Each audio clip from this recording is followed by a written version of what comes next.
serious technical difficulties this morning, but it is what it is. Anyway, we'll go ahead and get started. The Sparrow family, I don't know if Lieutenant Farmer is here or not, but yeah, very good. I want to make sure we get your name and phone number, contact information before you leave. But I talked to Lewis, I think Jim talked to Margaret. They own quite a significant chunk of ground. I bring that up because we were hopeful to have this virtual. This room, the equipment was working yesterday during the commissioners meeting. For some reason, it's not working today, so I have no idea why. But the IT department is working on it. However, that's out of my control, so we shall continue. I think Brenda's gonna try to get one of them on conference call here. Speaker now. Can you hear Lois? I can. Very well. So, hi Lois, Zach Beasley, Tippecanoe County Surveyor. We just got started, and actually, so we'll go ahead and do introductions. Brenda, go ahead and introduce yourself. And I'm Brenda Garrison. I'm the Drainage Board Secretary and the Surveyor's Office Manager. very well. And again, Zach Beasley, I'm the Tippecanoe County Surveyor. Jim Butcher, Project Manager. Spencer Williams, Survey Drainage Coordinator. Very well. I thank all of you for coming today. We'll jump into why we're here. I know all of you are busy. I appreciate your time. I respect your time. I try not to keep it any longer than we need to. Before we jump into the weeds, I want to remind everybody that this is an informal meeting. Nothing that happens here today is official. We could have this in your pole barn or at the coffee shop. We're here to talk, okay? And so I do this as a courtesy to all of you. There is nothing in the statute and the Indiana Drainage Code, which if you're not familiar with that, as I look across the audience, I see some familiar faces that's been through this process before and some new faces that haven't been through the process before. So if you have not, I will reference the Indiana Drainage Code, which is the law that we're following as part of this process, and I'll explain a little bit about it as we go along. But the Drainage Code is Indiana Code 36-9-27, if you want to write that down and research it, or talk to your attorney or whoever you want to speak with. That is all the reconstruction process in the state of Indiana for county regulated drains is found within that statute. It governs it. It gives pretty much step-by-step instructions on how it's supposed to be followed. Lois, if you don't mind, could you mute your phone on your end? Can Brenda mute hers? I'm so sorry. I don't know that. I can. Then you won't be able to hear us. Can you hear us? No, she can't. Lois, if we mute on our end, you won't be able to hear us. If you mute. All right, I'll put the dog in the background. I'm so sorry. No worries. He's just talking. So we'll continue. So I referenced the state statute that provides the guidance and then the legal path that we have to follow. And so with that said, the next item, I guess, of business, I want to explain how this got started. So for those of you who may not be familiar. So part of that process, I don't want to eliminate any misconceptions. I don't come into my office and throw a dart at the map on the wall and say, we're going to go work on this one this year. It's not the way it works. I want all of you to understand that this is completely and 100% landowner driven, okay? One of the landowners in the watershed came to my office and said, Zach, we got problems. We want you to reconstruct this drain. I said, okay, per Indiana Drainage Code, there's a petition process. Here's the petition. Here's the landowner list. Go get as many signatures as you can. And they did that. They returned the petition back to me. I have it. It was presented to the Tippecanoe County Drainage Board. They accepted it, referred it back to me for reconstruction report. That is the legal process. So that happened a couple of years ago. Since then, we have been out in the field. We've excavated the tile in multiple locations. We have taken elevation shots on the flow line and the top of the tile, ground elevations, horizontal XY coordinate information. We used all that data, and obviously it took a while to collect. And this is not the only job that we're working on in Tippecanoe County, so it does take some time to move these through. But with that being said, after the data was collected, Jim ran some computations to size the tile based off of the watershed area, and the industry standard today is a 38 drainage coefficient. Most of the county tiles in Tippecanoe County, when they were originally constructed, were designed at a 1/4 inch drainage coefficient. So, and some of them actually wasn't even built that big. This one I think was roughly a 1/4 inch drainage coefficient, and so you will notice that the tile sizes that I'll show here in a moment are bigger than the ones that are currently there, due to the change in the drainage coefficient, number one. So with that said, getting back to the process again, so it's a petition, landowner driven petition process that was filed. I explained what we did. We have some numbers put together, a preliminary plan, size of tiles, and I'll jump into that in just a moment. You probably already have them. Yeah, I see most of you have them. If you don't have a copy of the cover sheet, some of you may or may not have it. If you want one of these, please let us know. We'll get you one. I see some of you have them. I think we only made about 20 copies, so if we didn't have enough, we can get you some. But I would recommend that you please take one of these home with you so you can talk to family members and et cetera. With that said, let me give you a little history about this particular drain. So we're here talking about the Harrison B. Wallace. It's number 82 in Tippecanoe County. The best that I can tell based off of the records, this particular drain was originally constructed in approximately 1902. So, or as my grandfather would say, 1902. So it was through the circuit court of Tippecanoe County, case number 6054 per the records in the county surveyor's office. The maintenance fund was originally established in 1971, and it was set at 75 cents an acre. And in 2013, we had a hearing, another maintenance hearing, and raised the rate to $4.25, which is what it currently is. And as of today, there's a little over $41,000 in the maintenance fund, so that is very good news. I was talking to Brenda earlier this morning. A lot of these drains that we work on have very low maintenance rates, and a lot of them are in the red as far as money. So that's good news. There's some money in the maintenance fund. So we'll move along. That's the history of why we're here. Let's get into the reconstruction process. So usually we have the screen working, and I can point to it and talk everyone through it. But most of you have the cover sheet, so I'll just kind of verbally walk you through this. And if you want to write these sizes down, you can. I'm going to start off by letting everybody know what the existing tile sizes. So you may or may not want to write these numbers down. You probably are more interested in the proposed tile sizes, and I will state those in just a moment. But at the outlet, there is a 30-inch CMP, and then as it moves on upstream, it's a 22-inch. And then the 22-inch goes on up just south of 1050 south, and changes to 20-inch, and then 18, and goes on up. The main, according to our records, is once you get to the Y, up around station 90+00, the main is the one that veers off to the east, or to the right, if you will, if you're moving upstream. That is the main, and then the one that goes on to the north, onto the Howey property, that is a branch, okay? So, and all those are 15, 18, all the way down to 6 and 8 inch up in the very upper end, so we won't get into the weeds too much on those.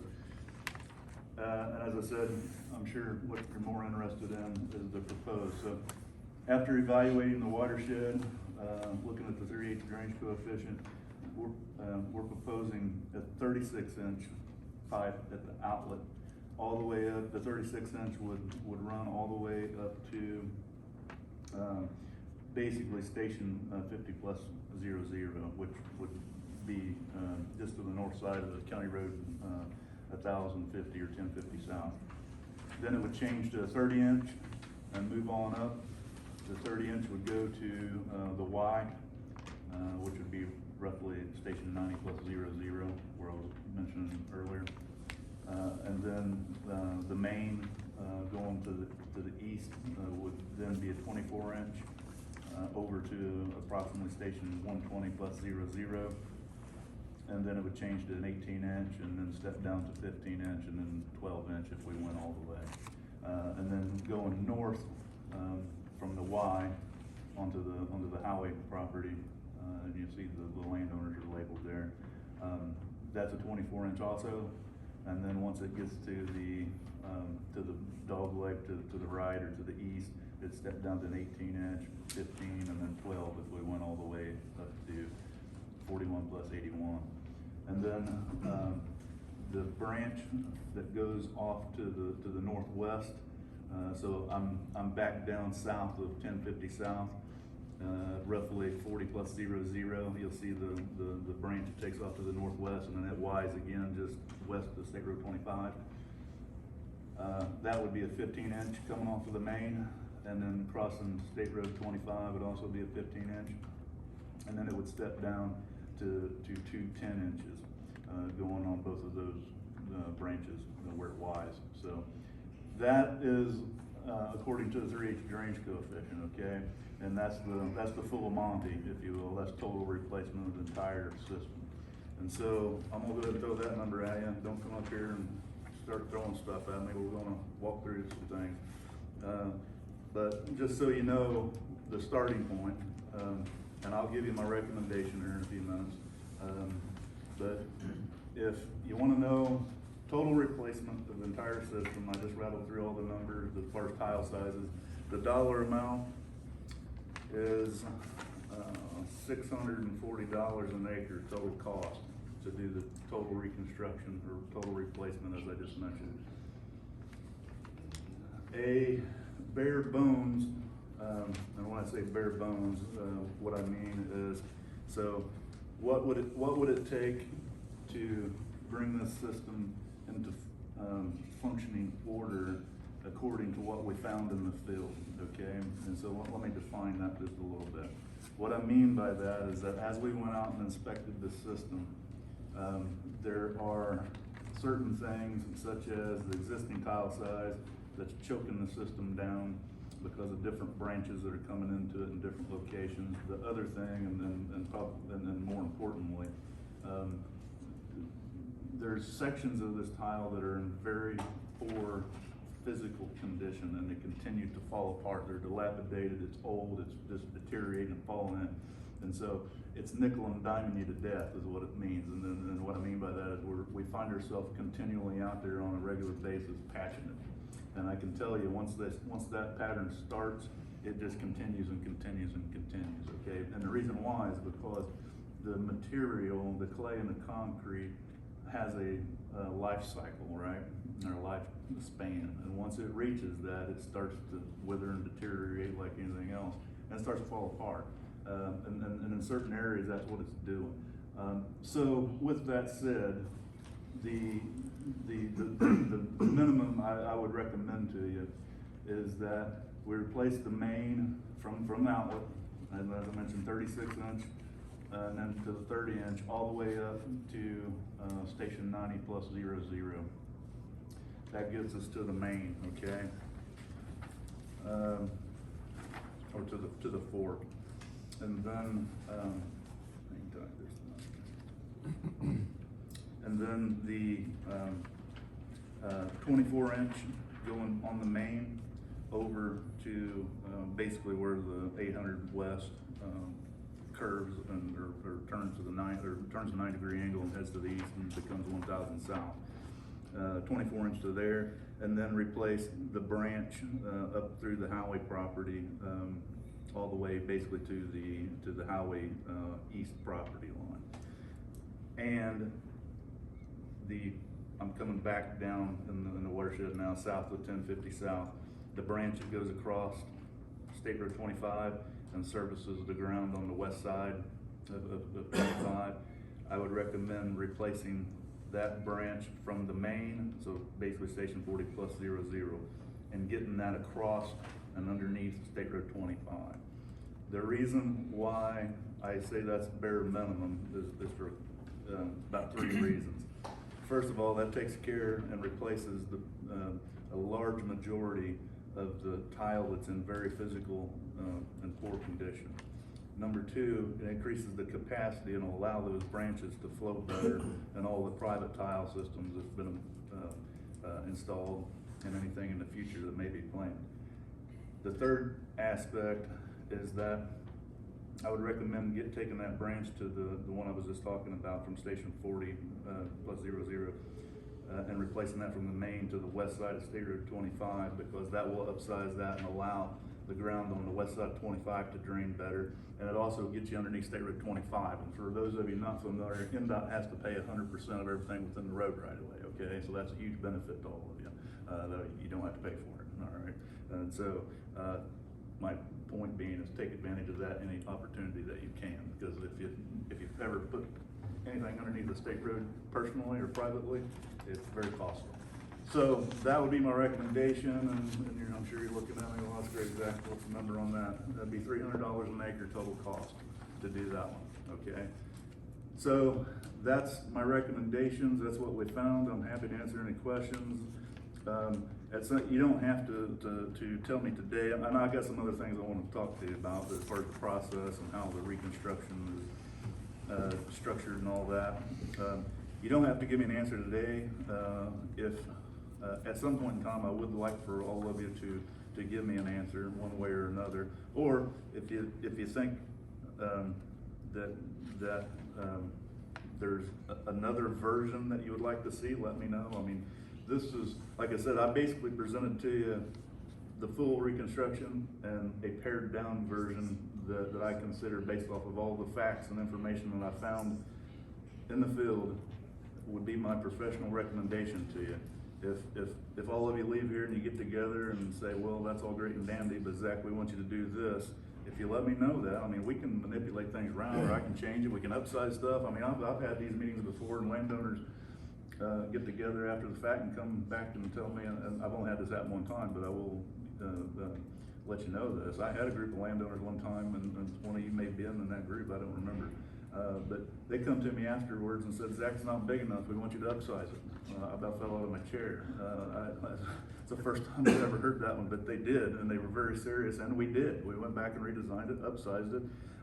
That's what they wanted to do. My point being is I'm here to work for you, all right? I'm your elected official, I'm here to work for you. I take it very serious, and I've done my job up to this point. Now it's up to all of you to put your heads together and think about what you want to do. As I mentioned, if you know the answer today, you're in support of it, let me know before you leave, we'll mark it down. If you want to sign the petition, I had somebody call me from Warren County, and if you're here today, I hope you are, and I don't remember your name, so forgive me, but I had somebody months ago in this watershed from Warren County call me and said, hey, I heard that there was a reconstruction going on this, and I said, yeah, why wouldn't I ask to sign the petition? I want to sign the petition, or maybe would consider it. And so I bring that up as an example, because if there are any of you here wondering why you weren't approached, I have no control over who the petition carrier calls or asks, okay? They do it until they feel they got enough signatures, and they bring it back to me. So if you are in favor of the project and you would like to sign the petition, you're more than welcome to still do so. If you're absolutely opposed to it and hell-bent against it, let me know that too. Just don't spit on me or yell at me, just tell me you're opposed to it, and I'll mark you down opposed, okay? Because I promise you one thing, there's no shortage of work for me in my office. If you guys don't want to do this, I'll put it on the shelf and I'll move on to another watershed, because I've got 4 of them sitting over there right now. I can't do them fast enough, and I'm not joking.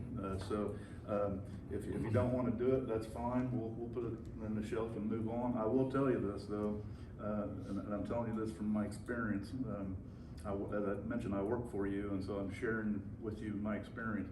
What I have seen in other watersheds is, if you let this opportunity go by, the other watersheds that I've seen that's happened, it takes about 20 to 30 years for it to come back around again. And I think it's because it's your kids and grandkids, they pick it back up later and bring it back around again.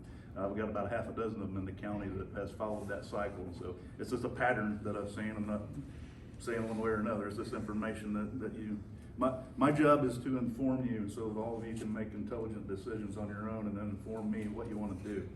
So with that said, I wanna go over the reconstruction process real quick, so some of you are not familiar with that. The reconstruction process is, a 5-year process, and so what will happen is, we will have a public hearing on this, okay? And it'll either get voted, approved, or it'll get voted down. And so, once that happens, if it's voted down, then obviously it goes in the shelf and then the filing cabinet, and we'll move on to another one. If it's approved, then what happens is, there's a window, of time, a 20-day window. After that 20 days, then we follow with the auditor's office, and it gets established there. Then after we construct the project, or put the new tile, the new installation, and whatever that may or may not be. After that happens, I have a kind of a handshake agreement with the treasurer, that they don't send the bills out to the landowners until I give them the okay. And the reason why we do that is another courtesy to all of you. I'm a very, very big fan of the golden rule, and as far as treating others how I'd want to be treated. And so I say that because if I was in your shoes as a landowner, I wouldn't want a bill for potentially thousands of dollars from Uncle Sam before the job got done. So we wait until the job's done so you can actually see the work has been done, and then the bills go out, okay? And so, and that's the way we've done it. So what will happen is, whenever we construct it, so let's say that all of you, or the majority of you, get back to me within the next month or so, we have a hearing sometime, I would project probably March, April, May next year, so then to the first quarter, beginning of the second quarter next year. We, depending upon some other jobs I got going on right now, we may or may not actually construct it next year. There's a good possibility we may. But let's say that we do, okay? Say the construction is physically done next year by the end of 2022. Then I would let the treasurer know in, say, November, December next year, and the bills would go out. Typically, they send them out at the same time as they do the property tax billing. And so you would receive a bill in, say, May of 2023. So that's important for a few reasons, okay? Number one, I want you to know that many of you, and I'm sure all of you, if you own the ground anyway, you're familiar with seeing your maintenance, your drain maintenance fee come on your property tax statement, okay? And some of you may just pay your property taxes.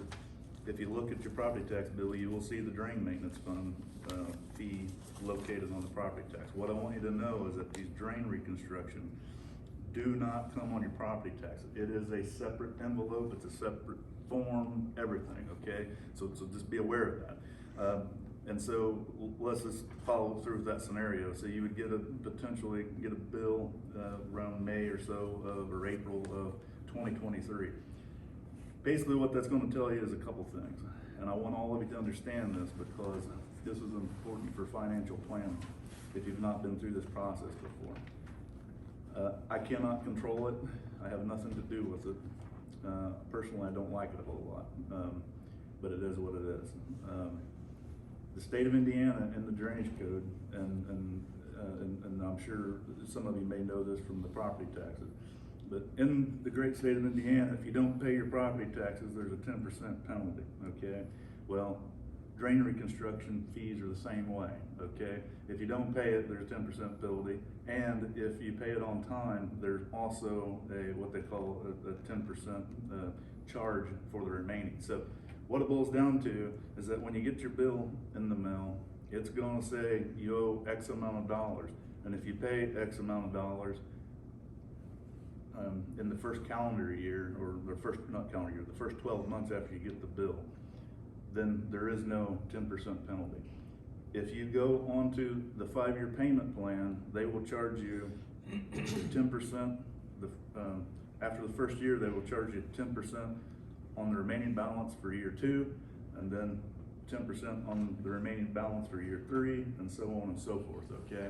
10% is a lot of money. Interest is pretty cheap these days, so I'm sure all of you, if you wanna move forward with it, you can probably find cheaper interest and finance it some other way. But I want you to be aware of that, because these, as I mentioned earlier, these drain reconstructions, they don't move at lightning speed.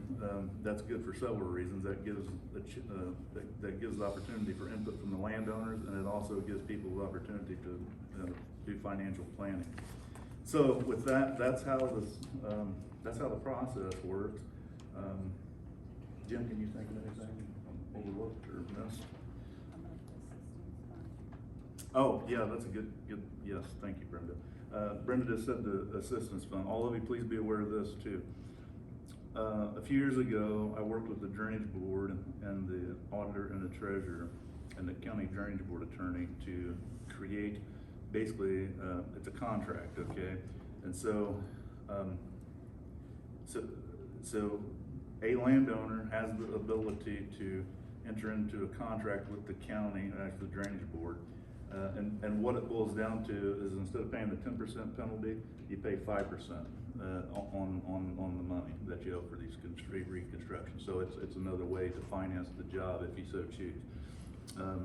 We have had people take advantage of that. It's not been utilized as much as I thought it may be, but it's better than paying the 10% if that's the only option you have. So just to recap there real quick, you basically, my advice is you'd want to pay the treasurer's office in year one, because I don't know why anybody would want to pay 10% personally, but if that's your choice, and so be it. Or seek outside, lending, financing, and/or the contract Brenda was just talking about. So those are the options there. Anything else?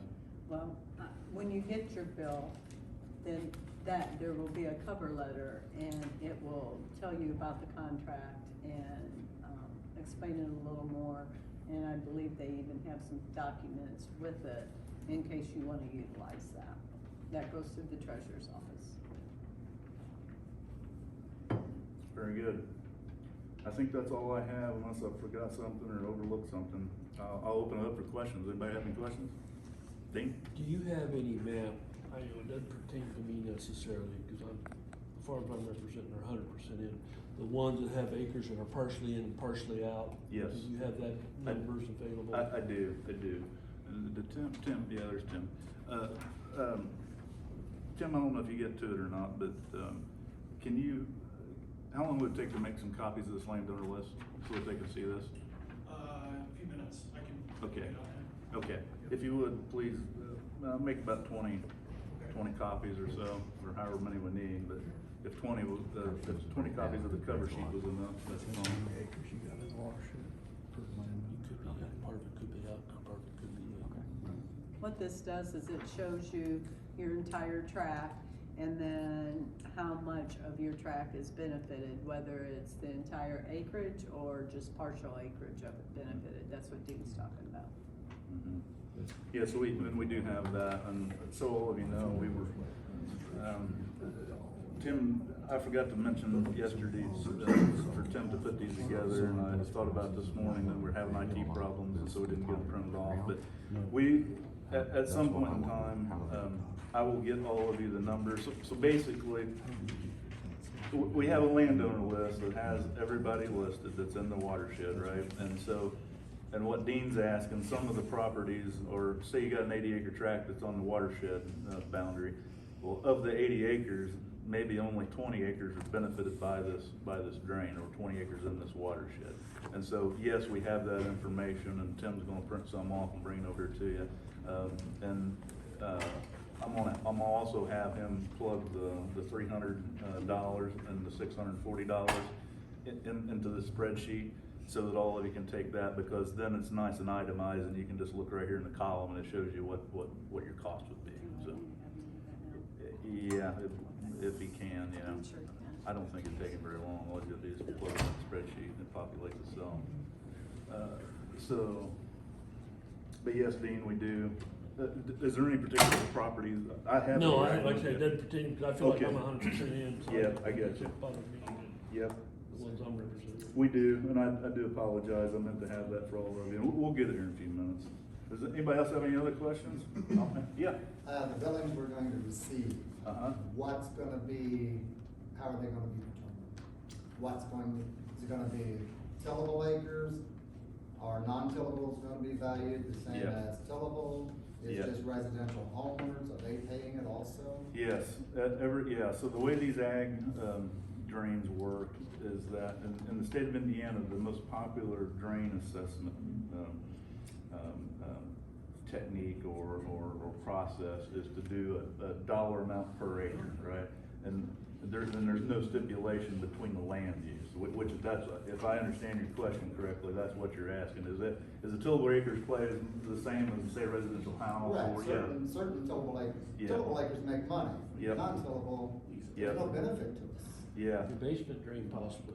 Yeah. Septic fields, perimeter drains. yeah, and so in the drainage code that I referenced, take a look at that if you'd like to, but it explains it in there. Basically, the way the drainage code is written is that if you have land in the watershed, there's no distinction as far as land use goes. And so everybody pays a flat per acre rate regardless. Now, I do understand what you're saying. There are other ways of assessing property, and they use some of those in other counties.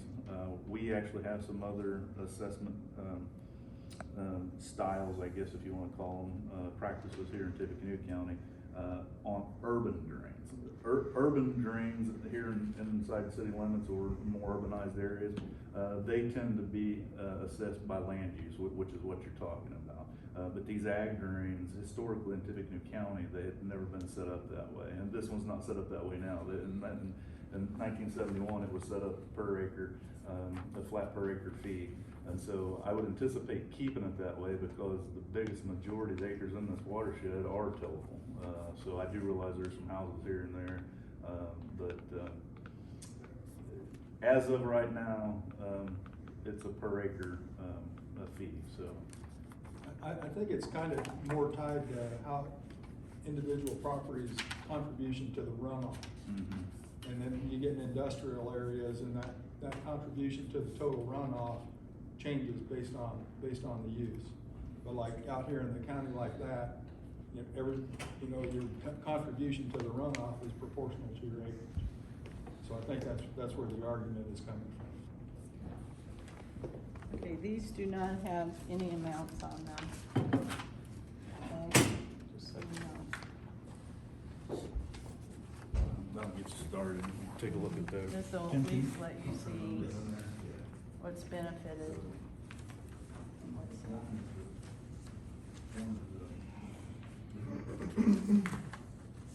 Let's see what was what. Oh, no, there's one institution. I see.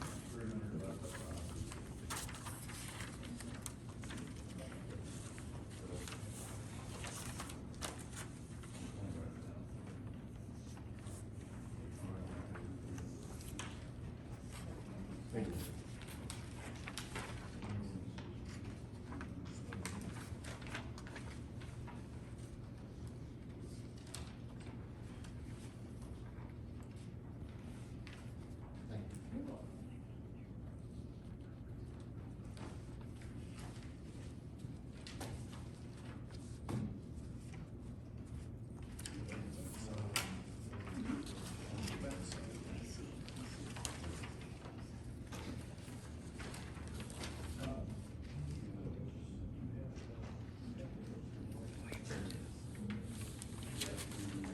I'll go close real quick. I'll be right back. I gotta go pull it out so Tim can access that.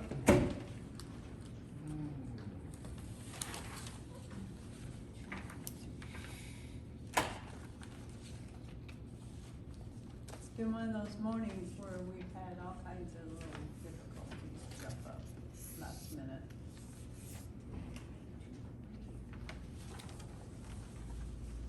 Lois, are you still with us?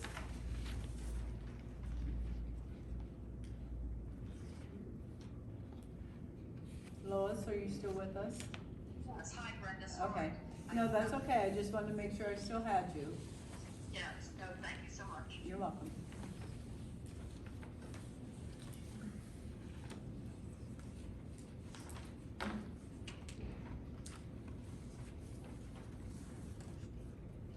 just so you know, I just handed out a landowner list with the names and the tracts, the deeded acres, and then the benefited acres from those tracts. I think I have that, Brenda, it's dated 2017, do you have a more recent one, or? There is more recent. Yeah, we do have a more recent one. I can email that to you. Oh, wonderful, thank you.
I made some copies of the watershed too. I'm pass them on there for you. I want all of you to have those.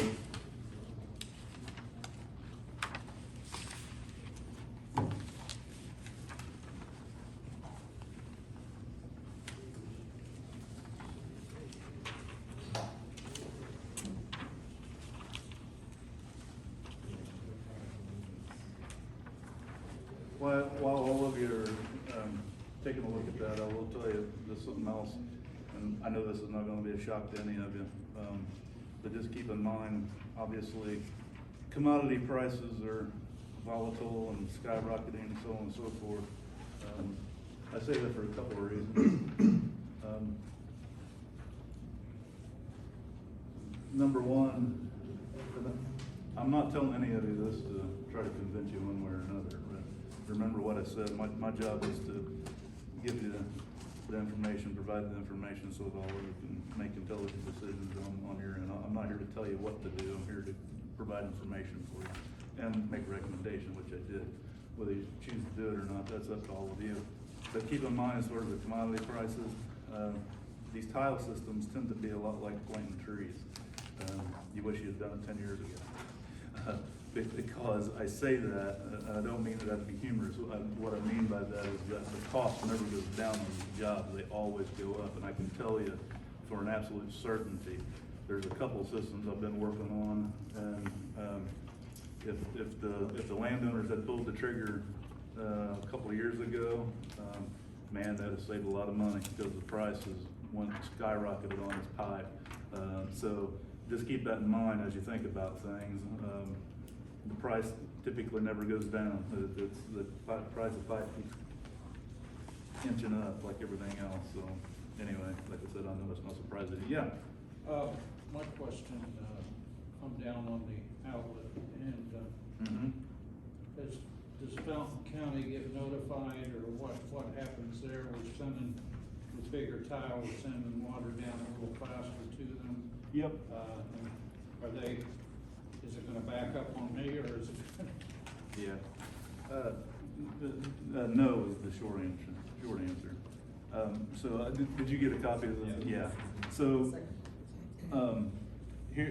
so I wanna cover quite a bit of ground on that particular question. So the short answer is no, and let me explain that. So the first part of your question, was, will Fountain County be notified? The answer is no.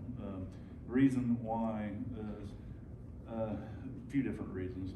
The legal reason why is because in the Indiana Drainage Code, 36.927, we are not legally required to notify them, because the watershed does not go over into Fountain County. So that's why, okay? Now, the other part of your question as far as bigger tile and water and so on and so forth.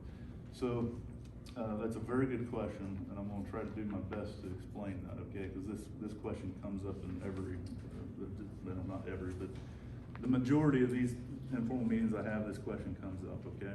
So the short answer to that question is, we're not building a storm sewer, okay? So it's not collecting the rainwater and casting it down immediately, all right?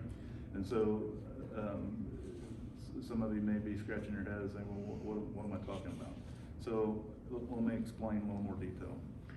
So what I'm trying to communicate is that the tile size is bigger, yes, but it doesn't work immediately, okay? Because it's not a storm sewer. So what I mean is that we're not putting in curb inlets and catch basins like you would, if you drive out to any Walmart or Meijer or some big box store, it's got a massive parking lot, right? You're gonna see catch basins in the parking lot. It's capturing all that surface water. That's all impervious surface, right? So any water that, rainwater that falls on that concrete and asphalt, it runs off into the storm sewer, it captures it, takes it to the detention basin here in Tippecanoe County, it stores it, and then releases it at a controlled rate so it doesn't cause downstream flooding. That's not what this is, okay? And so what this is a gravity flow system that captures the water. The water getting into the tile has to percolate through the soil, okay? So we're not gathering it off of the surface when it rains and sticking it in the pipe and pushing it downstream. So my point being is that because it's called a time of concentration, okay? And so I have done drainage analysis on several systems here in Tippecanoe County to demonstrate what I'm trying to explain to you, that this system, just by increasing that tile from 36, or from 20, whatever it is, 22 to 36, is not gonna cause flooding in Fountain County because of that increase in tile, okay?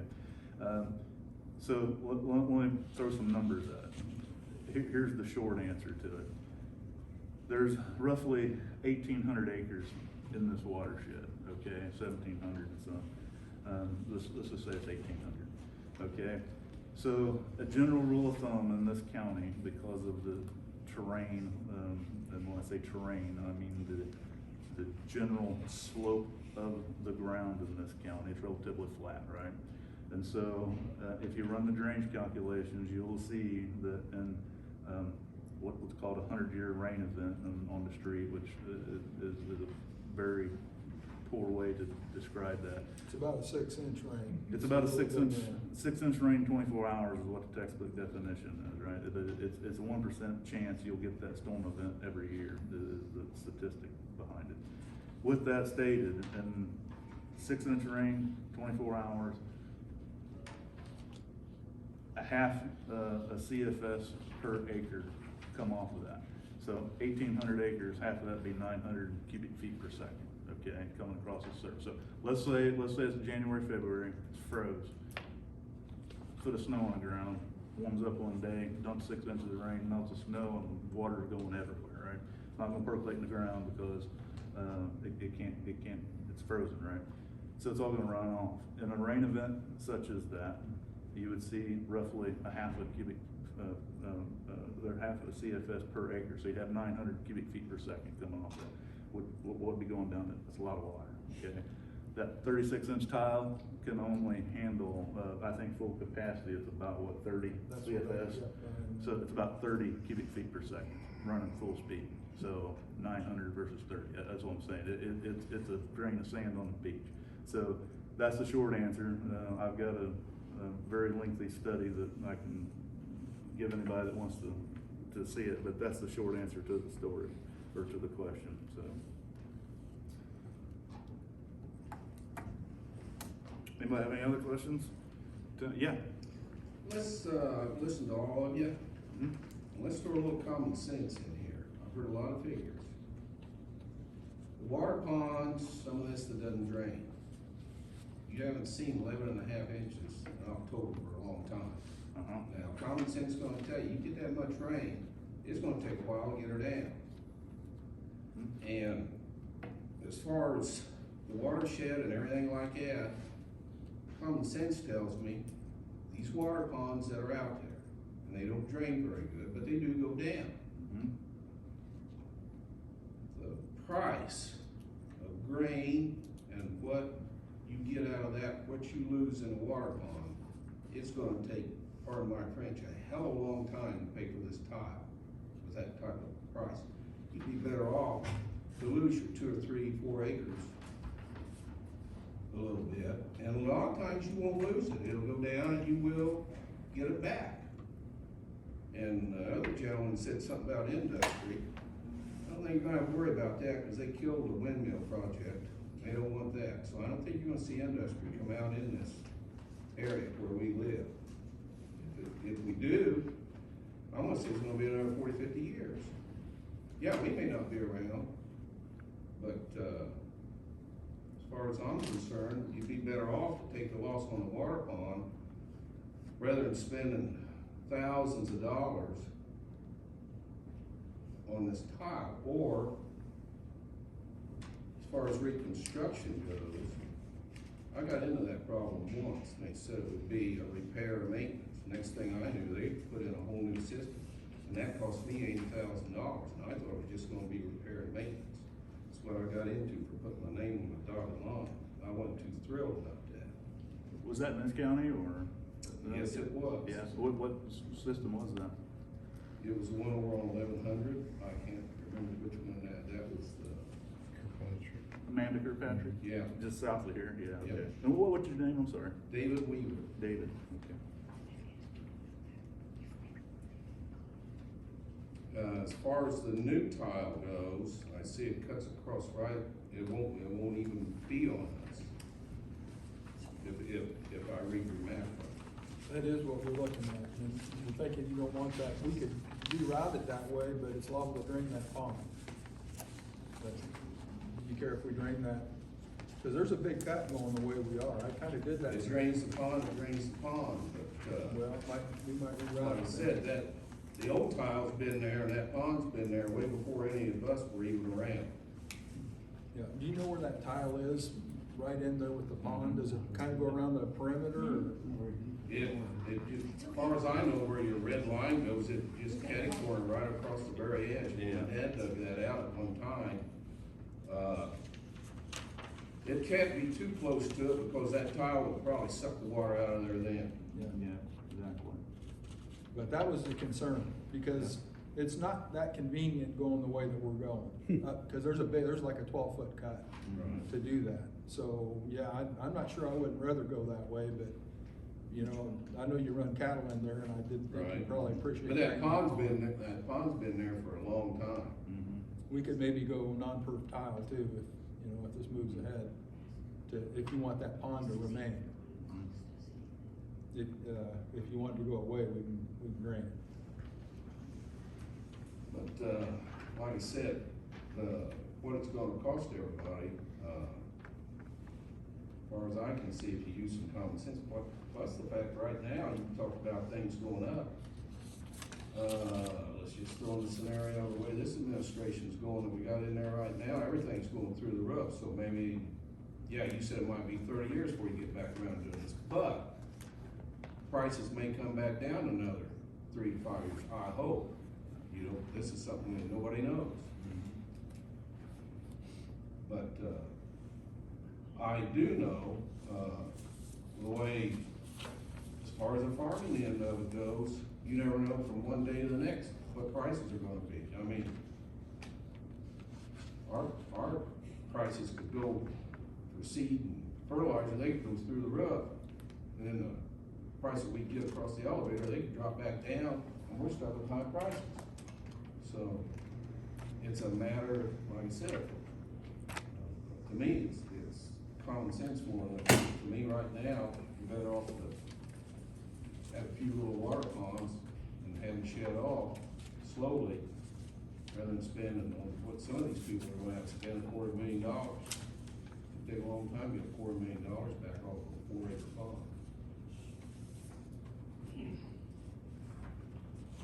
What's gonna happen to the existing tile that's already there? We typically dig it up and crush it. Because the south end of that tile seems to be working fine. I don't have any problem with water standing in my fields or nothing. It's just the north end that seems to be having all this big problem. Yeah. And there's a lot of that ground up there used to be years ago permanent pasture. They knew it was wet. Now they're trying to make crop ground out of it. So, they're trying to make the rest of us pay for it. What's your name, sir? Dan Best. Yeah. I see no reason to tear up a perfectly good tile that's still working. There's 2 tiles that dump in at the end of that thing right now, and they both drain water. So part of the, we've done it both ways. And the fear is that we spend all this money working on this, and then we're still out there spending a bunch of money when that old tile starts breaking down. That's the reason we do it. Yeah. 'Cause we've done it both ways, and when we had left the old tile in, then a few years down the road, then it starts breaking down, and then we're still out there working on it. Whereas if we It starts tore it breaking down, just let it break down then, but don't tear up a good tile that's. well, we have done that and just taken it off maintenance, so it's like, okay, we'll leave it there, Yeah. but if it breaks down, we aren't gonna fix it. We've done that. Yeah, we can do either, Dan, and you make a good point. What Jim's saying, if it's beyond the point of repair, we usually It's take it newer, out. I know that one going straight across, I know that's a lot newer tile. It's newer, yeah, Yeah. yeah. And that's one of the reasons. Extended, that- 30 I'm sorry. inches, and that 30-inch. Yeah, just leave that on there and, yeah, we can, and that's. That would help with the north end. It is, and probably there's, the 36-inch, there's cover issues that we've still got to solve. Yeah. So it might be that, given that that's a newer tile, that, it'll still have to be 36-inch on upstream of it, but we might be able to split that, 36-inch into a 30 and a 24.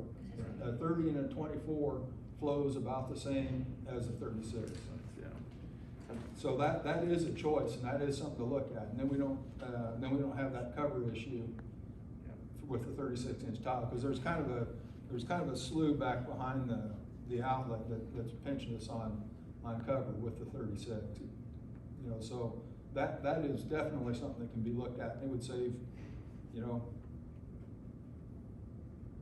thousands of dollars. It'd be, a few $1,000s probably. Okay, But when you that- mentioned the $640 an acre, if you went the full Monty, Mhm. I'm assuming 1,800 acres here times $640 is what you cost to Exactly. this ad. Yeah. And the secondary option was gonna be a little less than. Yeah. About half, yeah. And on the second sheet you gave, the percentage of watershed, if you come up with sending us something saying we've got this figured out, and this is what the total bill is gonna be, is, if my name is on here as a property owner, that percentage of watershed, I can apply that percent to the number that you. That's agreed where it's to coming from. contract It's a out. direct That's what my bill will calculation. be. Yep. Uh-huh. But we'll also figure it for you, but you can check our figure in that, by doing that. Yeah. But it'll be completely spelled out on that piece of paper. Can you help him? What about the waterway that's existing there? Are we gonna pay this kind of money for the tiling, and then 5 years down the road, they're gonna decide this ditch needs to be reconstructed, and we're gonna get charged for that too? We don't deal with the surface drain. What we will do is fix what we tear up and reseed it. The thing of it is, when I was a kid, that ditch was about 6 to 8 feet deep. Yeah, I think I've been told that. Yeah, You're talking, and it's filled in. west of 25, right? And if that ditch was back to its original depth or close to it, it would carry that water, a lot of that surface water would be carried away without needing these tiles. So, Yeah. That's an NRCS issue about redoing the waterways. We don't, that's not what we do. Yeah, yeah, so then take a look at it. Maybe, but there's all, It'd you be know, like a lot simpler and cheaper remedy than,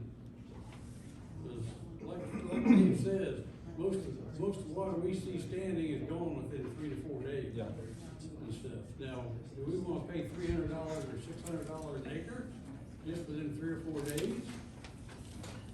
I'd So say if that's I what you gotta got wait that next. long, if Yeah. I can't wait 3 or 4 days, I'm getting too damn busy. Look up Yeah. here. that's an argument again. Zach? Yes, sir. So from my perspective, a lot of this surface water that you're talking about is actually tile water. And if you look at the hydrology of it, Zach, you correct me if I'm wrong here, but when that tile gets full, it's gonna take the path of least resistance. And if you go on up and about halfway through that watershed, that's where the tile's probably in the biggest disrepair and has the least cover, and that's the path of least resistance where it blows out on top of the ground, and then it has to find its way back from there. That's true, yeah. Yeah, so what he's describing is that, about halfway approximately up in the watershed, once the system gets overloaded, the water basically starts blowing out of the tile up onto the surface of the ground, and then it runs across the surface of the ground. And yes, that is occurring in certain areas. And that's something that, as landowners in this watershed, we're kind of all responsible for, right? Not just the person that's taking the brunt of the water. That seems to be the whole point of the drainage ordinance to me, is that everybody that contributes to the runoff in that watershed is on the hook for dealing with it. Yeah. As kind of as a whole system. And some people have 4 or 5 acre ponds, and some people have 40 acre ponds. Yeah, and the waterways won't drain the ponds. Right, because they're silted in. Yeah, Yeah. or if you built connecting waterways everywhere, you know, and then you're starting to get the same kind of expense. So I think from each individual standpoint, we've all got different concerns. But you gotta look more than, past just yourself and look at the entire watershed. I got a question in regards to, like if you did the minimum size on any project anywhere, and you have a spur that goes up to a particular farm that's not gonna be replaced, there is an existing, spur going up there to them. If that person wants to personally put in his own tile, does he have the right to go across that neighbor to get to that county tile for that drainage? No. No. He has to get permission from that neighbor. But if the county would do it like it's supposed to, then he would have his drain. And that's the other thing that we try to evaluate. And most times we're able to do it. This watershed, depending upon what all of you wanna do, we may or may not be able to do what Dean is talking about. But, in theory, and if you read the drainage code, the reason why these, what was originally called back in the day in the late 1800s. So in Tippecanoe County, this little factoid, in Tippecanoe County, most of what was then called court drains and/or legal drains, because the landowners had to petition the court, the Superior and/or Circuit Court of Tippecanoe County, to create these drains originally. And most of them in Tippecanoe County were, unless we've done them here recently, and we have done some new ones here in the last few years. But most of them were established and/or installed, created, constructed from about 1880 to about 1930. All right, there was a 50-year window through there that's when most of them were constructed. Then the drainage board, the drainage law in the state of Indiana changed in the 60s and allowed for the creation of what is now known as drainage boards, county drainage boards. And so in Tippecanoe County, the drainage board was formed in 1967. then you see a flurry of maintenance funds that were established from about 1970 or late 60s, with 1970, 1975. And I mentioned earlier, this one was created in 1971. The reason why that happened is because the law changed, I mentioned in the 60s. Not only did it allow for the creation of drainage board, but it also allowed for landowners to petition the new drainage board at the time to create maintenance funds on these systems, because what they found out was, as time went on, hey, it's great, we've got a process in place to petition the courts and create these things, but there was no way to set maintenance funds on them and maintain them. And so what you found, and where I'm going with this, is that the drains themselves, even 100+ years ago when they were originally created or installed or constructed, they were built to do what Dean just suggested. They were trying to put in outlets so that landowners could get to an outlet and drain their own property. That's the whole point of these, all right? And so when we're reconstructing them today, we keep that in mind, and we try the best we can to get new pipe to at least locations to where, in the watersheds, to where landowners can access it as much as possible. So that does go into our design criteria. But as I said, sometimes we're able to do it and sometimes we're not. We try to do the best we can. So I will say though that at least the ones that I'm aware of, historically, landowners, especially in the ag community, are pretty good at working together and allowing one another to cross each other's property and so on and so forth. And I know, I'm not telling any of you don't know, many of you have already done it, but anyway, yes. The idea is to try to provide an outlet so that people can pattern tile their own property. Yeah. Hang tight just a minute. Sir, on the end, what was your name? I'm sorry. Fran Best. Fran? Yes, Okay. Very well. And then, hang tight just a minute. All of you should have got the spreadsheet Brenda and Tim were passing out. So before you, this gives you the two options that I was talking about, and gives you so this gives you the annual charge and then your 5-year total. The 5-year total is in the pink, so just so you can have it to look at and to think about. One of the gentlemen up here in this corner, they were talking earlier about leaving that newer tile in place. I wanted to point out to all of you that's exactly why I have these meetings, is because we have to start somewhere, right? And I mentioned, I do this out of the courtesy to all of you, because I'm trying to get input from you so that if we need to tweak things and modify things, we can. And what was brought up as far as leaving. So just so all of you know this, if you're looking at the watershed, we're talking about the property that's got the AW on it, that very downstream property west of 25. So many of you probably know, but in case you don't, I'm just gonna walk through this real quick. Jim and I put this together as a starting point, right? What we presented to is a starting point, okay? And so we can tweak it and go from there. And one of the things that they mentioned on that property was potentially even, currently, there is a grass waterway there that was, I've been told, constructed by, or a cost share with NRCS at some point in time, which we have nothing to do with. I want to make it very clear. The county surveyor's office and the drainage board has nothing to do with grass waterways and NRCS process. That is a standalone process all in and of itself. If we were to cross it and or damage it, we will repair it, but we don't have anything to do with the waterway. There's also an old tile in there. The older tile, I believe, is the one that looks kind of like a turn on its side C or a U or whatever you want to call it. And then the newer line is the one that runs straight, the red line that runs basically straight due west. What they were suggesting is possibly leaving both or one. in there, and then maybe, paring down or downsizing the 36 to a smaller tile to maybe save some cost. We will certainly look at that. Okay, I want to give you an answer on that. We will certainly look at that. Jim and I had already thought about it, so I know exactly what you're talking about. But I wasn't gonna just propose that. I wanted, because for all I knew, someone would say, no, we want you to take all that out, put the bigger pipe in there, and forget it. So we will certainly look at that and evaluate it. We will utilize what we can. As we move up in the watershed, if anything comes to any of you, if you don't wanna say it now, that's fine, call me later, come set up a meeting, Jim and I'll meet with you.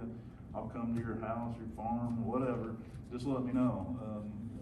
So I realize sometimes people don't wanna speak in public, so on and so forth, so, if you wanna talk to me afterwards, feel free to, so on and so forth. If you need to go home and talk to your landlords or family or whatever, hey, that's fine too. Like I said, I don't need an answer today necessarily, but I would ask all of you to get back to me within, 30 days would be appreciated, but certainly by the end of this year, by the end of December, if you could let me know. I think that's all I had. Matt, yeah, go ahead. Lois, do you have any questions? Lois, are you there? Well, I am, Brenda. No, I don't think that this time. I'd like to talk to our farmer who's there and, fill in the rest of the family. Okay, I will email you these exhibits that we've handed out, so you have them on hand. Yes, please. Okay. Very well. Anybody have any other questions? I got a question. Yeah. Okay, the new design that you have, Mhm. cuts across State Road 25, Yes. and it's not in the homeowner of the David Weaver where the pond is. So the cost of all this is not going to be set upon the landowner, would it, of that corner where the pond is? I'm not sure. Because the new tile's Everything- not going through there. Everybody, if you see it where the tile, the very beginning of the tile, everybody whose water makes it to that point is on the hook. Wait a minute, say that again. The old tile runs through the pond area. So you're just. It doesn't matter. Okay, but you don't go across the property. It has to do with the way the water runs off of the property, and that's what the watershed is. So like, this map here, all these acres that are shaded is in the watershed. So when it comes to deeded acres versus benefited acres, you look at that and see what's benefited, which is what is sloped and runs to that county tile, and that's where they assess. So it's not where the tile Physical, actually no. physically It's runs. everybody whose water drains that way. Yeah. And we can revise that to get through, to cut that corner. In fact, I'd rather probably do that. You're It's a simpler not, project. don't run it through the pond. That's what she said, not Yeah. I think if you only cross one road, like cross 25 instead of crossing 11. He thought that you were It's a lot Well, more- that was a plus Since four, it but wasn't also going that's through what the we're pond, looking for I a thought cut. that That's, pond property. that's a- No, it has to Yeah. do with the benefited acres. So like you own here, right?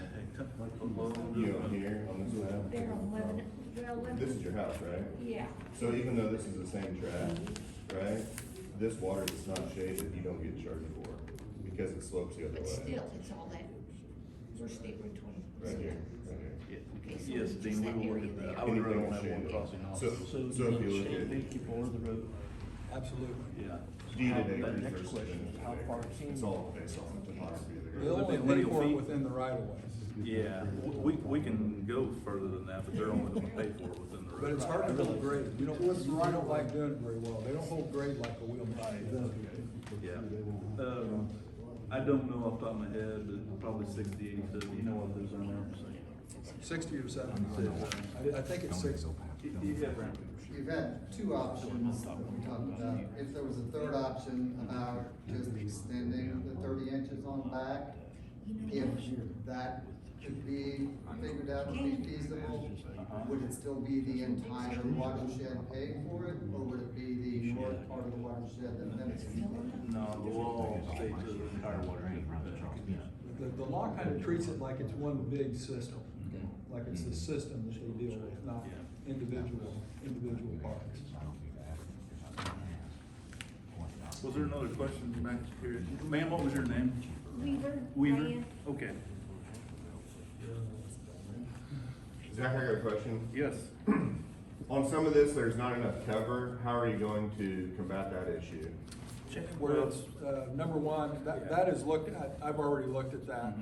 And there's places where the tile's really flat, like maybe way downstream to get the cover. And also the alignment so that we're not, you end up having to always cross them at some point. Right. But, we went out and completely surveyed it, and I know where the ground is over it. Because some of the old tile would be like in the waterways that are existing. Yes. Yeah, Which- like that waterway that's eroding, we're outside of the old tile to the west and going up that side of the water. So you've been able to find enough cover then with Yeah, your? yeah, Yeah. yeah. And I've got the profiles. Yeah, we I've can got show the you all that. profiles All right. drawn. They're not prettied up yet, but. It's just kinda hard to tell with the map exactly how far away you are. Yeah. With this map, how far away you are from the Yeah, old. no, I look at that in the tile alignment. That's one of the reasons why it takes quite a bit of time to do the field work, because we actually go out and do what's called a topographic survey, and we take ground elevations and then generate 1-foot contours so we can look at the cover. Because we wanna make sure it's not gonna come out of the ground somewhere, and we wanna make sure we got enough cover over it. And usually it means what Jen was just saying, we either have to, lower it, and maybe flatten the slope some places, and or a combination of moving the tile horizontally left or right of where the existing is, so you can get it. And there's places where I'm just at minimum grade. There's places where I've got good grade and places where I've got long stretch of just minimum grade, just to get under, to drain the bowls and to maintain cover. Did you find there's places with what, like 10 inches of cover on the existing tile? I don't know that off the top of my head because I don't really, I remember I was surprised by the lack of cover on some of the tile. What do you need, a foot minimum? 2.5 feet minimum, 2.5. and I really like 3. Yeah, and there's spots where you can like see the tile, it's like 10 Yeah. inches from the surface. Yeah. So hydrology, when it gets full, it's like blowing water out of Oh, a yeah, straw, there's it's nothing just like wrong Old with it. Faithful, Yes. comes out on top of the ground. and runs. Yeah. That is. Yeah, I remember scratching my head about how shallow some of that tile was. And it's not surface water, like, a couple weeks ago, we got a 2-inch rain. It didn't flood till the next day.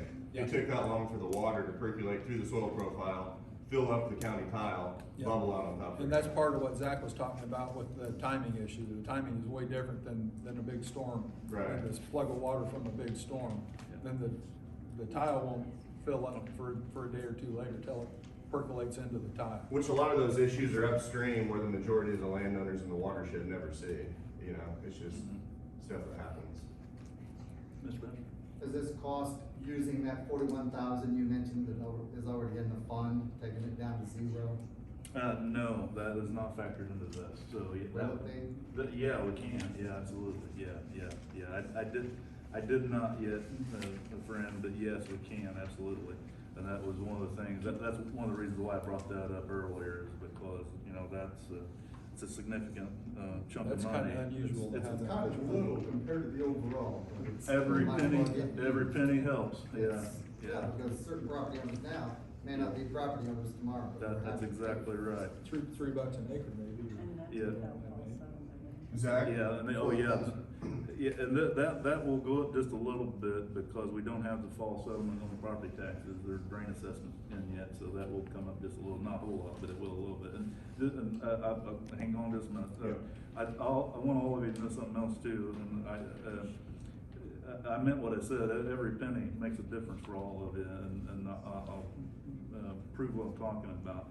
Several years ago, actually, my predecessor, Steve Murray and Brenda, I think, did this, and correct me if I'm wrong, Brenda, but they worked several years ago with the treasurer and the auditor to make sure that any interest money coming into these, on the maintenance fund were split up, and then it's placed in each individual maintenance fund, so that you guys are earning interest on this money. And so, it's not a lot, but maybe, not much interest these days, but every penny counts, is my In point. some And cases, so- it's not much, but you do get interest on Yeah.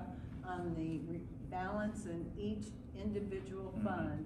Yes. The interest is broken down to each individual fund, Fund. and that goes in that specific fund. Absolutely. So, there was another one before you. Yeah, I just wanted to clarify on these annual reconstruction Yep. dollar figures versus the 5-year. Uh-huh. Is the 5-year, I haven't done the math, but is the 5-year, does that include the 10%?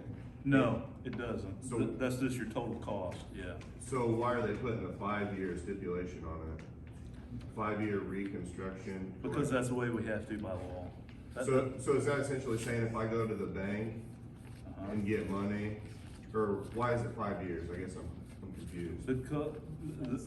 If we wanted to pay it all up front, the 5-year total is what we need to look at, correct? Absolutely, that's Okay. exactly right. Yeah. Okay. Yeah, that's exactly right. Okay. Yeah, we have to structure it like this because in the statute, it requires us to structure it like this in the form. I see. And so, and we have to, and one reason why is because that's the way the treasurer and auditor wants to see it, okay? But one thing that Mr. Freed just pointed out, is I want all of you to make sure you understand for clarity. So the yellow column would be your annual, dollar amount. And then for the first year, if you go on the 5-year payment plan, then you're gonna have to tack on 10%, onto that. The pink column is the 5 years, so it's basically that first column, the yellow column multiplied by 5, okay? Cause that's the total.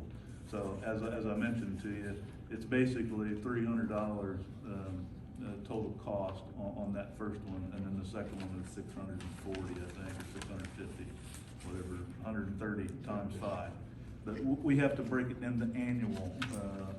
Usually when I'm talking to landowners, they just want to know what's the total cost, you know, and so that's where it comes, you know, the 300 versus the 650, we'll say.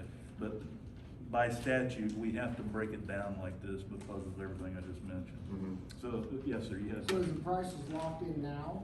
Because if you On don't these- start until next Yeah. year, the prices go through the roof even more. Yep, yeah, so that's a real good question, and I'll do the best. Because I know, Yeah, I work for the highway department. yeah, So I see the Oh, yeah. prices come through You daily know. for the piping and everything. yep, And I've seen the prices jump $100 on their foot yep.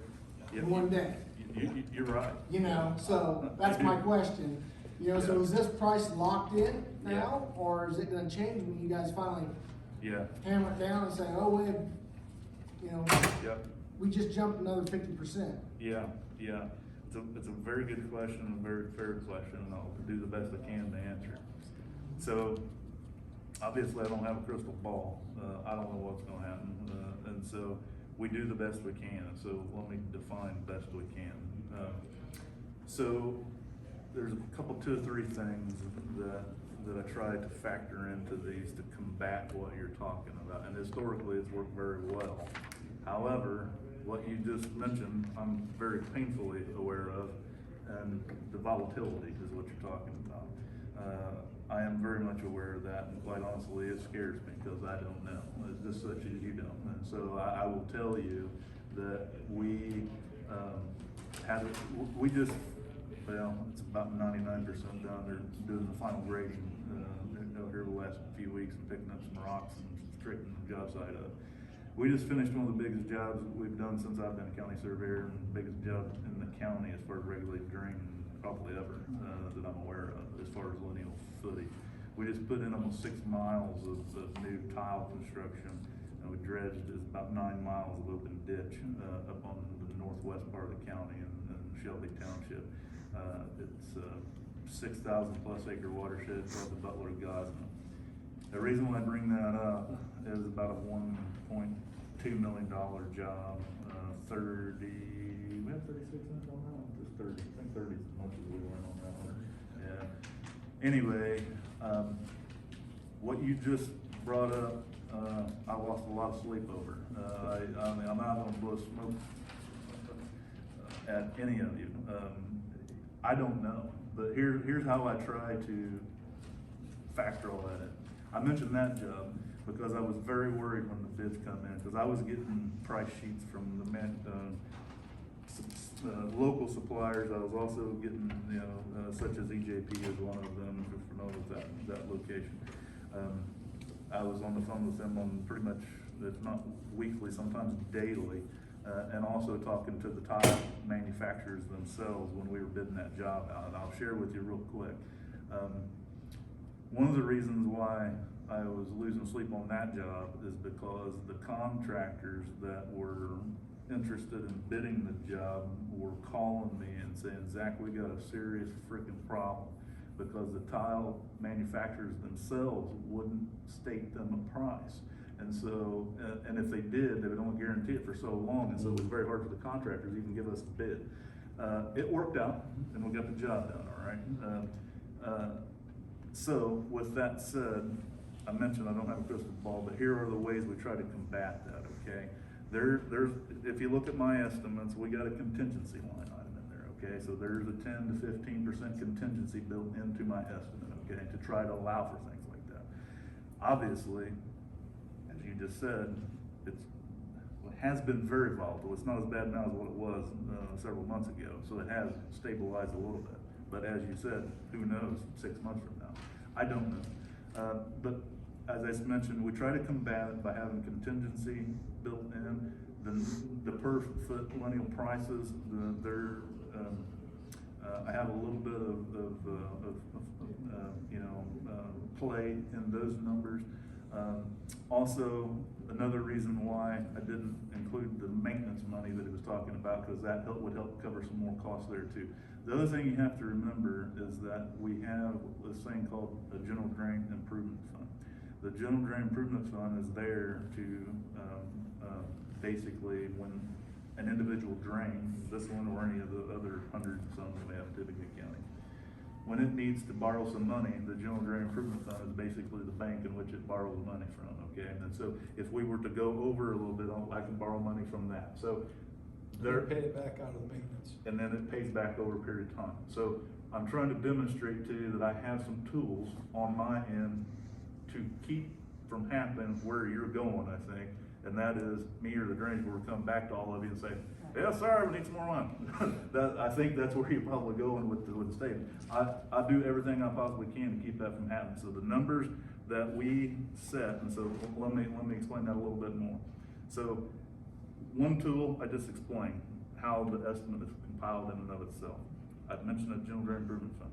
There's some other things, other tools we have to try and combat what you're talking about. The other thing I want all of you to remember is that when I first started this meeting, I mentioned to all of you that this is an informal meeting. You know, there's nothing legally binding is occurring here today. But assuming we keep moving along, and for me to do my job, I have to take it to a public hearing, okay? And if all of you, if the majority wants the drainage board to vote it down, come and say that, and we'll vote it down. If the majority wants to move forward with it, and we'll make some tweaks and get there to where you guys want it. Then they'll vote in favor of it, and they'll move on. The reason, and I said that before, and I'm saying it again, the reason why I'm saying it again is for this exact point. To get back to his question. When the drainage board, let's assume that they vote in favor of it, okay? Because if they vote it down, then it doesn't matter. But if they vote in favor of it, what happens then is that whatever the numbers that I have on that day, that's the legal numbers, and they won't move unless we have another hearing, okay? And so also the drainage code allows me a 20%, if the bids were to come in 20% or no, under 20%, I'm doing a poor job of explaining it. The drainage code basically says that whatever my estimate is, the bids could potentially come in 20% higher than that, and we can continue with the job, okay? If the bids were to come in higher than 20%, then we have to throw it out and rebid it, yeah. So that's another tool that we have in the toolbox to kind of combat that. I know it's probably maybe more than what you want to know, but I'm trying to answer your question as best I can. I deal with it every day. Yeah, exactly, so, yeah. Once the reconstruction say the drainage board approves it, the 20 days has went by, it goes to be certified with the treasurer and the auditor, then those amounts are set. You're not gonna get, another new bill for reconstruction. You're gonna get what is set and what was certified with the auditor and the treasurer. So what was your name, sir? Tim Shaw. Tim? It takes another public official hearing in order to change those amounts. Didn't you say early on when the first cost came in that landowners would not actually get billed for it until the project is completely done and Yep. the numbers are known, correct? Yep, that's right, yeah. Well, the bill is set in the hearing. Yeah. So how it comes in, If Yeah. if it comes in low, then that money just goes in the maintenance fund and adds to that. Right, but as If far as it's- property owners having to pay that back, we would not be subjected to that billing Yeah. until the project is done. That's right. And the actual numbers are known. Yeah. He notifies the treasurer when to send the bills out. Yeah. Yes. Any other questions? So would you be able to pay that, 50% of it, let's say the spring installment of property taxes, Mhm. and the other 50% during the fall, and still not have to pay the 10%? As long as Penalty. it's- By statute, yes. Is that how that's that right. works? Yeah. Okay. Yeah, some of it has to do with however the treasurer's office sets it up, but by the statute and the drainage code, you have 12 months from the date of the billing to Okay. pay it 100% of it, right? Okay. So, Not like property tax, it's from the date of the billing. yes, that's right, it's not calendar year, Yeah. it's 12 months. out exact same time. That's right, because won't be a lot of times it's not, and now, if it is, it's only because they're doing it at the same time as they're doing the property taxes out of convenience to that office, not because they have to, yeah. So if we done the bare minimum, Mhm. and we've got a little spur that's shown here, those don't count, correct? Not in that base, or that lower price. where we're What looking is to the see. option or opportunity of getting with the other landowner? And while you're doing the bare minimum, Mhm. could we get with you guys and say, hey, we wanna go ahead and do this spur anyway? Possibly, as long as we got enough money, in the bid. If the prices come in low enough, we can add some stuff to it, yeah, is really what I'm trying to say. But I won't know that until after, the bids come in. Oh, yeah. Well, I'm sort of changing gears here. So I'm assuming you got the percentage of acres in order to have this hearing, to look into it. Yes, we did. And does that percentage of acres or those particular landowners, are those the people that decide whether they go the Cadillac version or the little ball figure, either one? Who decides, Mhm. or they would, or they the ones that say we don't do it at all? Some of them drop off it because they say, no, I don't wanna do it, or something like that. Yeah. How does that part function? I guess Well, my question is. there is no, necessarily standard answer to that, Dean. It's most, what it boils down to is that I have these meetings, as I mentioned now, as a courtesy, and not only that, it's so that I have a chance as your official to get input from all of you, and get an idea of what you wanna do and what you don't wanna do. And so at the end of the day, the short answer to your question is that after, a vetting process like today, and then I'm sure several of you will call me or come to see me after this meeting, not necessarily today, but maybe today, maybe tomorrow, within the next, few weeks, I'm sure people will reach out to me and we will talk. And so the short answer is, after that process goes on, I will have a pretty good idea who's in favor and who's not, and what the majority of the people want done and what they don't want done. And so I will take all that information and tweak and massage this and come up with the final product based off of getting input from all of you. And then we can do one of two things. We can either have another informal meeting and I can show you, what that final product is gonna be. And depending upon what type of adjustments we make, I may very well do that, just so that all of you know what will be going before the drainage board.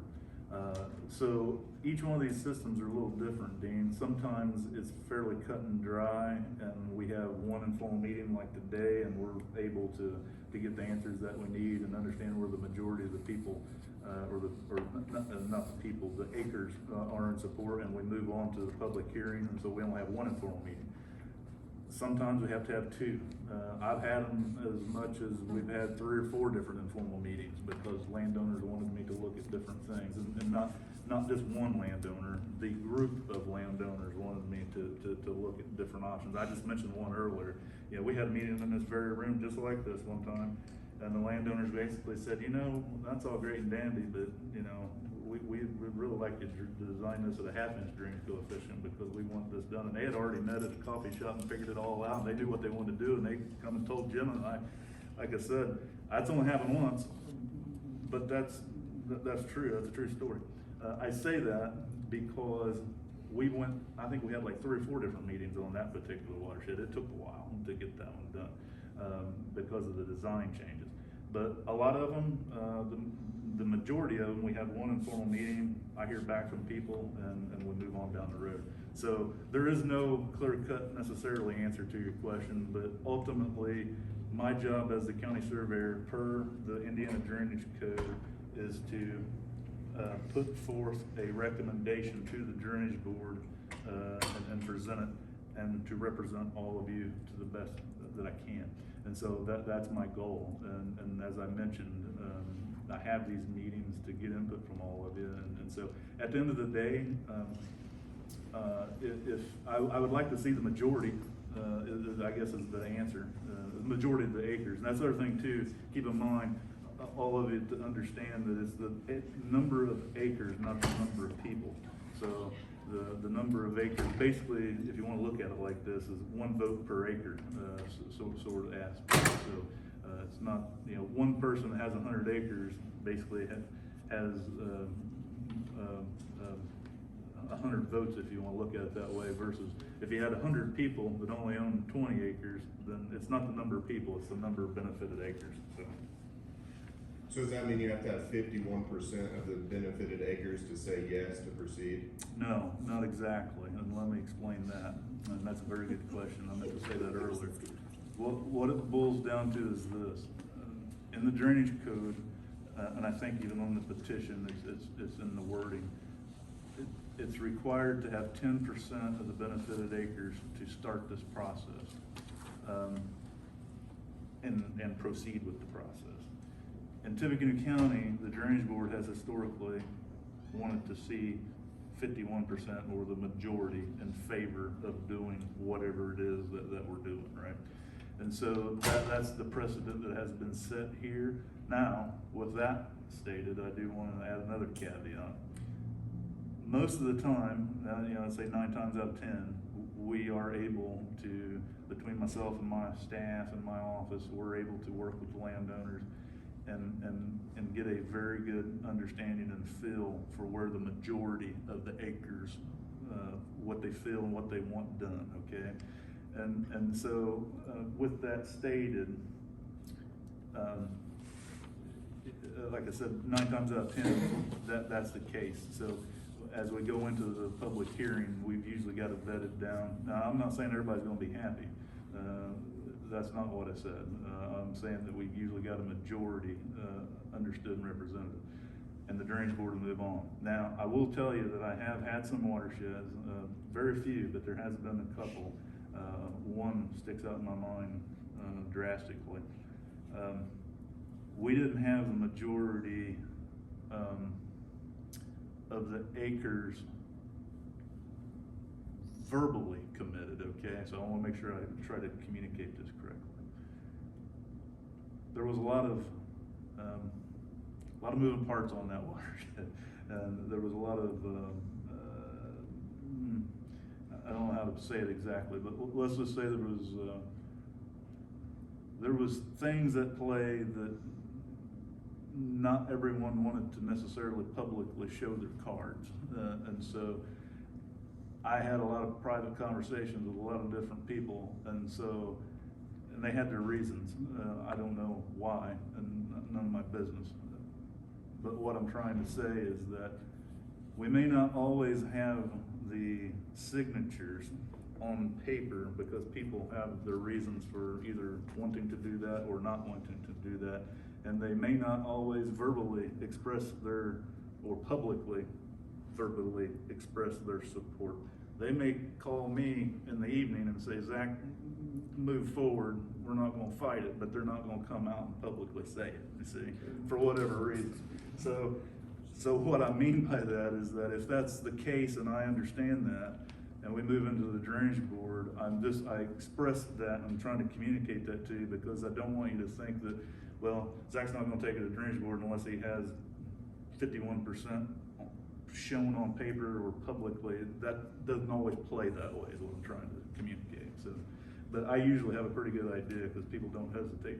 They may not talk in public with their neighbors, but they don't hesitate to call me. So is it maybe more that you don't have 51% that oppose it? Yeah. Or how do you gauge that? It could be. I usually just keep in my notes of the job, I keep who's called me and who's talked to me, and I mean, people usually don't hesitate to tell me where they stand, so. Okay. I can tell you, but before I go into a public hearing, I got a real good idea where it's going, because people have already chewed my ear off one way or another, so. Yeah, Frank? So one answer back, did I hear you right in saying that somebody can come to you and add to the cost of this project by adding a spur that benefits them and their property, that's going to make me on the lower end of this watershed pay the cost for? I think that's what I heard you say. Yes and no. Yeah, let me explain. You did. Let me explain what I'm talking about. So what I'm saying is that if we move through with the, say, the base, the lowest option, the minimum option that I present, and say there was a branch that, I don't know, I can't, one that makes any sense, but just, I'm trying to think of an example. While the project is going on, if there's room in the budget to add a spur or whatever the case may be, we have done that historically, yes. It wouldn't cost you any more, it's already in. It wouldn't cost us any more, but if you're saying there's a budget for it and we could come in under budget, that would Possibly. benefit all of us, Yeah. you're going to Yeah. go with the budget to benefit a few, Yeah, yeah. correct? Well, yeah, you could look at it that way. Typically, here's what I'm trying to communicate to you, is that once the public hearing happens, the fee is the fee, okay? It is what you're gonna get, because it can't be changed unless you have another hearing to adjust it, okay? Which we can do, but typically,